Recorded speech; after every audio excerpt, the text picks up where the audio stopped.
વલડિયા ગામની દલિત સમાજની એક દીકરી પર 10 દિવસ સુધી જુદા જુદા ફાર્મ હાઉસમાં રેપ થયો, ગેંગરેપ. અને દીકરી પોતાના લોહીથી ભીના કપડા સાથે સંતરામપુર પોલીસ સ્ટેશનમાં જાય છે, ગેંગરેપની એફઆઈઆર કરાવે છે.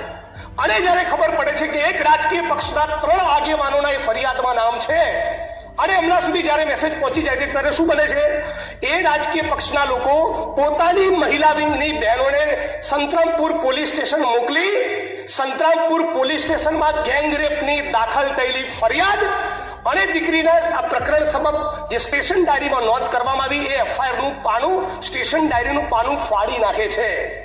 હા, આપણા ગુજરાતની અંદર દલિત સમાજની ગેંગરેપની પીડિતાની ફરિયાદ પોલીસ સ્ટેશનમાં ફાડી નાખવામાં આવી અને રાજ્યની સરકારે આ મુદ્દે મૌન ધારણ કર્યું.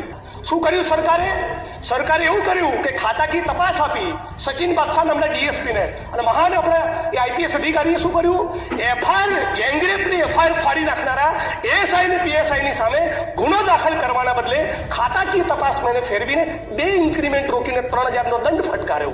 આ છે ગુજરાતમાં સ્ત્રીઓનું સન્માન. અને એટલે રાજ્ય સરકારને કહેવા માંગુ છું, માનનીય અધ્યક્ષશ્રી, રાજ્ય સરકારને એટલું કહેવા માંગુ છું કે આ વિધાનસભા 27 માર્ચના દિવસે પતે અને એનો સૂર્યાસ્ત થાય ત્યાં સુધી ભાજપના નેતા જે બળાત્કારના આરોપી છે ગજેન્દ્રસિંહ પરમાર, એની ધરપકડ કરીને બતાવે. આ ગુજરાતની સરકારને હું ચેલેન્જ આપું છું આ મંચ ઉપરથી. સામાન્ય એક માણસને બળાત્કાર કરનારો માણસ કોઈ પણ પક્ષનો હોય, સામાન્ય રાજ્યની સરકાર એની ધરપકડ નથી કરતી. આવો જ પ્રશ્ન છે ગુજરાતમાં તૂટી રહેલા ઝૂંપડા. અંબાજીમાં કોરિડોર બને, કોઈ જ વાંધો નથી, પણ રાતે 6:30-7 વાગ્યા પછી સૂર્યાસ્ત બાદ સુપ્રીમ કોર્ટની ગાઈડલાઈન મુજબ ઝૂંપડા ના તૂટી શકે. છતાં ગોમતીપુરમાં તોડ્યા, જુહાપુરામાં તોડ્યા, વટામણામાં દેવી પૂજક સમાજના ઝૂંપડા તોડવાના છે, માલધારી સમાજના ટુકડા તૂટી રહ્યા છે. અમદાવાદનો અઢવની અંદર ઝૂંપડા તૂટે, મકાન કોઈ પણ માણસનું તૂટે તેને વૈકલ્પિક વ્યવસ્થા આપવી પડે. ધારો કે ગુજરાતના કોઈ વિસ્તારમાં 22 લોકોના ઘર તૂટવા નહીં તો સરકાર 22 મકાનો પહેલા એડવાન્સમાં કેમ રેડી નથી કરતી? હાઈકોર્ટના સુપ્રીમ કોર્ટની ગાઈડલાઈન છે દરેકને વૈકલ્પિક વ્યવસ્થા આપવી.